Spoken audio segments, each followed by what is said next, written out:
আমাদের অনেক কিছুই শেষ হয়েও শেষ হয় না। এই যেমন কোরবানি ঈদ কেন শেষ হয় না? কারণ বাড়িতে এখনও মাংস, ফ্রিজ ভর্তি মাংস, আত্মীয়দের পাঠানো নানা ধরনের মাংস। এই মাংসের গল্প ঠিক না, বরঞ্চ খাওয়া দাওয়ার গল্পই করা যাক। ভদ্রলোককে আমি চিনি অনেক আগে থেকে। তিনি এই মুহূর্তে জাতিসংঘে কাজ করেন, নিউ ইয়র্কে থাকেন। তার সাথে প্রথম পরিচয় আমার দুজন কন্ট্রিবিউটরের মাধ্যমে। তারা দুজনই এখন আমলা। তাদের কাছেই ভদ্রলোকের গল্প শুনেছি। তিনি ঘুরতে পছন্দ করেন এবং তার চাকরির সূত্রে অনেক দেশ ঘুরেছেন, অন্তত অর্ধশতাধিক হবে। তার নাম কাজী জহিরুল ইসলাম। তিনি একাধারে কবি, লেখক, তারপরে পর্যটক, এবং তিনি খেতে এবং খাওয়াতে ভালোবাসেন, রান্না করতেও ভালোবাসেন। তার অনেক বই আছে। গত বছরের বই মেলায় তার একটা বই বেরিয়েছিল। সেই বইটা নিয়ে আজকে আমরা কথা বলবো, বা বই সম্বন্ধে কিছু কথা আপনাদের সাথে শেয়ার করব বলা যেতে পারে। হেসেলের বিশ্বভ্রমণ, কাজী জহিরুল ইসলাম। এই বিশ্বভ্রমণ কিভাবে হলো সেই গল্পগুলো যেমন আছে, একই সাথে কিছু খাবার বা কিছু পদের, বিভিন্ন দেশের কিছু পদ তিনি নিজে রান্না করেছেন, সেই অভিজ্ঞতাটুকু আছে। এবং সেই গল্পগুলো তিনি চমৎকারভাবে বলেছেন, যেন মনে হচ্ছে যে তার সাথে সাথে আমরা ঘুরছি এবং সেখানে গিয়ে নতুন একটা কিছু রান্না করছি এবং নিজেরা সেটা উপভোগ করছি। রান্নাগুলো উনি কী কী রান্না করেছেন, সেই রান্নাগুলোর মধ্যে একটু যদি আমি শেয়ার করি। তকবাক্কি কথাটা, এটা কোরিয়ানদের যে উচ্চারণ, উনি লিখেছে টকবকি, সেটা রাইস কেক দিয়ে সাধারণত তারা রান্না করে। এছাড়া আছে কুলাচ এবং মিশমে লাকের। এটা মিশমে লাকরে আমি উচ্চারণটা শুনছি। এরকম উচ্চারণে কিছু হয়তো সমস্যা থাকতে পারে, কিন্তু সেটা নিয়ে কোনো সমস্যা হওয়ার কথা না, বরঞ্চ আমাদের উদ্দেশ্য হচ্ছে খাওয়াটা নিয়ে কথা বলা। এখানে আছে ধরেন 1 2 3 4 5 6 7 8 9 10টা, এবং দশম যে খাবারটা ওভারনাইট ওট, এটা একটা হেলদি রেসিপি। এইটা অবশ্য আমি আগে থেকে জানি, কারণ উনি এটা আমার সাথে শেয়ার করেছিলেন, আমরা হাল ফ্যাশনে এটা প্রকাশ করেছিলাম। এরপরে উনি বইটা আমাকে পাঠিয়েছিলেন বেশ আগে। আমি অন্যান্য বইয়ের কথা বলতে গিয়ে এই বইটা নিয়ে কথা বলা হয়নি। মনে হলো যে যেহেতু কোরবানি ঈদ চলছে এবং কিছু মাংসও আছে, সুতরাং এই সময় এই বইটা নিয়ে কথা বললে মন্দ হয় না, কারণ কিছু কিছু রেসিপি আছে যেটা মাংসের সাথে যায়। অতএব আপনারাও তাহলে ট্রাই করতে পারেন, এবং মনে হয় সেক্ষেত্রে হয়তো আলোচনাটা সুস্বাদু হবে।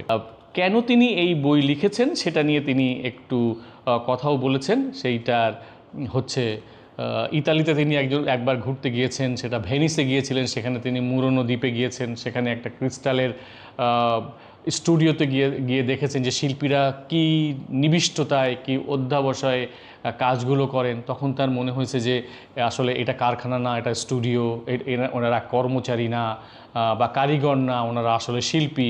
তখন তার মনে হয়েছিল যারা রান্না করেন তারা সবাই আসলে রন্ধনশিল্পী। তো সেই থেকে শুরু। তারপরে তিনি নিজেও কিছু কিছু জিনিস ট্রাই করেছেন, তিনি তার স্ত্রী ছেলে মেয়েরা মিলে। তো সেইগুলোর গল্প তিনি বলেছেন, কিভাবে তোকবাক্কির সাথে তার পরিচয়, কিভাবে তিনি রান্না করলেন। তার কোরিয়ান একজন সহকর্মী যিনি ইউএনএ কাজ করতে এসেছিলেন দক্ষিণ কোরিয়া থেকে, তার সাথে যে তার জন্য একটা ক্যামেরা এনে দিয়েছিলেন, এবং তার বাসায় খেতে গিয়ে তিনি প্রথম তোকবাক্কি খান, এবং পরে তিনি ওইটার রেসিপি দেখে ওই করোনার মধ্যে তিনি ট্রাই করেন এবং সবাই বেশ প্রশংসা করে।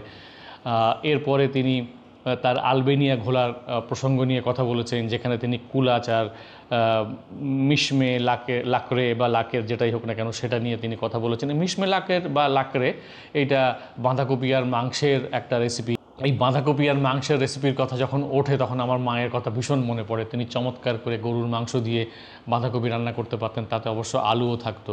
তো এই কথা বলতে বলতে আমি এইটা যখন পড়ছিলাম আমি নিজেও একটু নস্টালজিক হচ্ছিলাম, এবং সেই আমার স্মৃতিটা, ছোটোবেলার স্মৃতিটা বা ছোটো থেকে বড় হওয়ার স্মৃতিটা মনে হচ্ছিল, এবং সেই স্বাদটা মনে হচ্ছিলো যে আমার মুখের মধ্যে লেগে আছে বা নতুন করে যেন ফিরে আসছে। এবং আমার মনে হচ্ছে যে বাঁধাকপি এখনও বাজারে আছে, কোরবানির মাংস দিয়ে আমিও একবার ট্রাই করে দেখি যে বাঁধাকপি দিয়ে মাংস কেমন হয়, আমি কতটা ভালো রান্না করতে পারি, বা কেমন স্বাদটা কেমন হয়, ভালো হবে না মন্দ।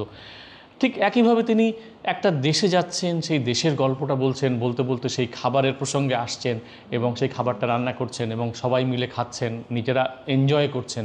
সেইভাবে তিনি প্রত্যেকটা রেসিপিকে নিয়ে ওইভাবে তিনি গল্প বুনেছেন, এবং এই গল্পটা আসলে উনি যেহেতু ভ্রমণ করেন, উনি একজন পর্যটক, অতএব সেই ভ্রমণকারীর চোখ দিয়ে আমরা সেই দেশগুলো দেখতে পারি।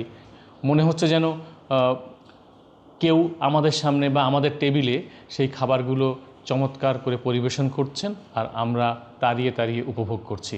জহির ভাইয়ের লেখার মুনশিয়ানা ঠিক এই জায়গায়। তার কবিতাগুলো চমৎকার, সেই তার ভ্রমণ কাহিনীগুলোও চমৎকার, বা তিনি অন্যান্য যেসব লেখা লেখেন তার মধ্যে আসলে প্রাণ থাকে।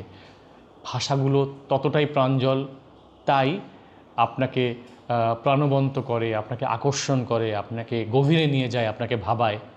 এবং এই বইটাও আপনাকে একের ভেতর দুই ভ্রমণের আনন্দ যেমন দেবে, তেমনি নতুন নতুন পদ সম্বন্ধে আপনাকে জানাবে, এবং সেই পদ সম্বন্ধেই শুধু জানাবে না, তার রান্না কৌশল বা রন্ধন কৌশলও আপনাকে জানাবে, যাতে করে আপনি নিজেও রান্না করতে পারেন এবং আপনি মনে করতে পারেন যে আপনি হয়তো সেই কোরিয়াতে কিংবা আলবেনিয়াতে কিংবা অন্য কোনো একটা দেশে বসে তাদের রেসিপিটা ট্রাই করছেন, কিংবা তারা আপনাকে করে দিয়েছে, আপনি উপভোগ করছেন।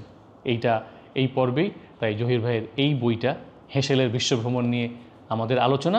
বইটা প্রকাশ করেছে ইত্যাদি গ্রন্থ প্রকাশ, এটা বাজারে অ্যাভেলেবল। বইটা 2024 সালের ফেব্রুয়ারি মাসে প্রথম প্রকাশ হয়েছিল। এর প্রচ্ছদ করেছিলেন আমাদের বিশিষ্ট শিল্পী ধ্রুব এস। বইটার দাম মাত্র 200 টাকা, অতএব এটা আপনারা সংগ্রহে রাখতেই পারেন। এই পর্যন্ত তাহলে আজকে জহির ভাইয়ের বই নিয়ে।